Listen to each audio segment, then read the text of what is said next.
So after the Singapore Grand Prix concluded yesterday, it looks pretty much certain that unfortunately Daniel Ricciardo is going to be leaving Formula One before the next round in the United States in about a month's time. He gave very emotional interviews to a number of different outlets. He broke down crying in a few of them, saying things like, "Savor the moment, never know when the good times are until they're over," that kind of thing. And he's not outright said that he's gone and he's going to be replaced by Liam Lawson, but he has made it as clear as he legally can. I'm sure there's all kinds of NDAs and stuff like that he can't break, so he can't come out and just say, "Yeah, I'm gone, this is my last race." He knows, but he can't say that he knows because he can't say, that's kind of the thing. And that's very difficult as well because he can't speak as openly as what he hopes to. A fair play for him to, speak as openly as he has been. He's very, very frank in a lot of his interviews, basically saying, "I don't know whether this is going to be my last race in Formula One or not. I've got a pretty good idea, but we'll see." I think he already knows, but he can't say, obviously. So I just wanted to kind of talk about Ricciardo's legacy because younger fans of Formula One, fans who have only been into Formula One maybe in the last season or two, have only known Ricciardo since he's made his brief comeback with AlphaTauri and RB, they might not know how good this guy was right now. I know at the moment things have not worked out for him. He's been beaten fair and square in this season, and I think also probably in last season as well, in the brief appearances that he made. It's hard to compare when you come in midway through the season, but this season definitely he's been beaten all ends up by Yuki Tsunoda in the same car. But that is, again, that's no slight against Yuki Tsunoda, but this guy, Ricciardo, has been someone who has made a massive impact on Formula One. I loved watching Ricciardo in his Red Bull days. The guy was incredible. Now, he showed bits of talent. He showed, shades of what was to come. He was well better than his teammate HRT when he made his debut in 2011. Then in 2012 and 2013, it was a really tough battle between both him and Jean-Eric Vergne in the Toro Rosso. But then 2014 comes. Mark Webber's retiring. He's leaving the sport. Who do Red Bull call up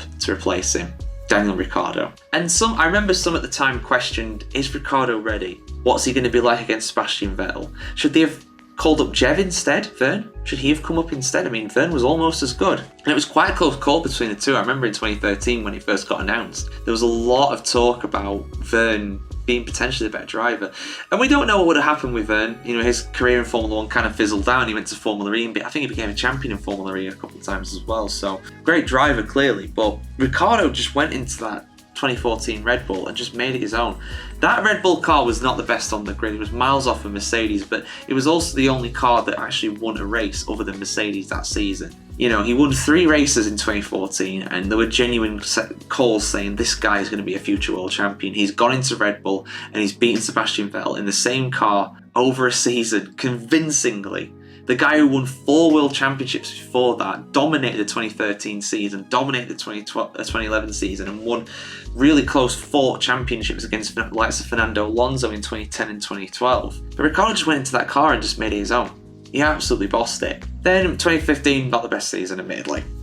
That's just what it is. But it wasn't very good. Daniel Kvyat beat him. But then 2016, he got back into his own, and then became Max Verstappen coming into that car as well as his teammate, and he held his own against Verstappen. And I'm not going to say that Ricciardo's as good as Verstappen. What you're saying? No, I'm not saying that. At that time, he probably was. Verstappen was very young, still not miles off of the monster that we know him as now in Formula One, But he very much held his own during that time. And Ricciardo was a regular podium sitter. He was a guy that was pretty much always on the podium during that time. From 2016 to 2018, that's when he was a real boss in that team. And people criticise him for moving to Renault, and I understand why, because he wasn't the same force again. The car was not the same either. It was a money move. He would have been paid a lot more. That was made very clear by Cyril Abiteboul in the first series of Drive to Survive. That was one of the real flashpoints in that first season of that show. But he still beat Nico Hülkenberg, who was not a bad driver at all in the same car in 2019. 2020, he got the odd podium here and there as well. And again, in a car that was not really the best on the grid. So, and then McLaren, and let's not talk about McLaren, but there was one good point with McLaren. He did win a race. His final win in Formula One, 2011 Italian Grand Prix, a fine drive, a real fine drive, fantastic drive from Ricciardo to do that. After that, things kind of fizzled out for him. But the thing is, at the end of the day, he made it to Formula One. He didn't become a world champion, and that really upset him. You can tell in his interviews when he was like, I never became Formula 1 champion and that's my goal. And it's heartbreaking to hear that, you know. But the thing is, right, I'm talking about his seasons, I'm talking about how he performed. And as good as he was, because he was good, as good as he was, what everybody's going to remember him for, rightfully so, is how nice of a person he was. How nice of a person he is, how funny he is, how likeable he is. You can say what you want about him coming into Formula 1 again and him not being the same as he was, but one thing has not changed, is this. His massive smile. The guy has the biggest smile I have ever seen on a guy. Like, unbelievable. Honestly, even when he got disqualified from the Australian Grand Prix in 2014, had a second place took away from him for a fuel irregularity or something like that, or weight or something. I'm not sure what it was, but the guy started beaming, smiling. Oh yeah, you've been disqualified from second place at your home race. Oh great, mate, that's fantastic. You know, it's like the massive smile on. I know he doesn't sound like that. I do apologise to Australians. I can't do the accent, but you get the sentiment, I hope. But yeah.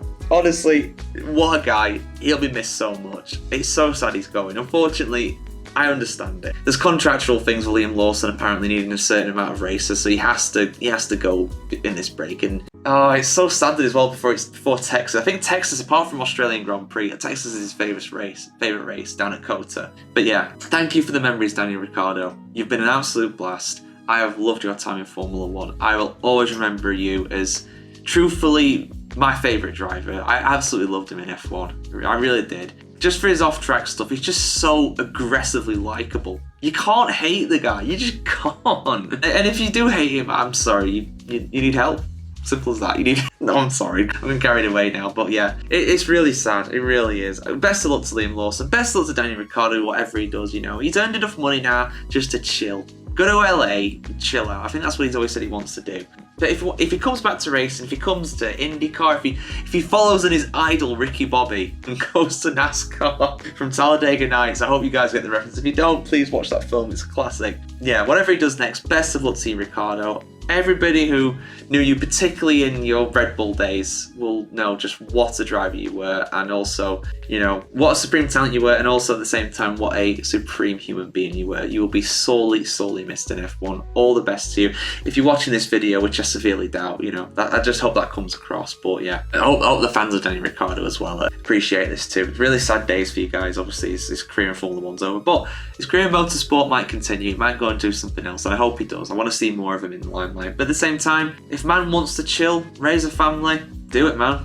Do it. Do what you want to do. You've earned your retirement in your mid-30s. I am jealous of that. But of course, he's worked very hard for it and he does deserve the money he's earned. So, yeah. And I'll see you soon for some more Formula 1 content here on the F1Chronicle.com. I will be bringing you the news about Liam Lawson as well when it comes. I think it's a matter of time now. Right? It's a when rather than an if. So, yeah. See you very soon here on the F1 Chronicle.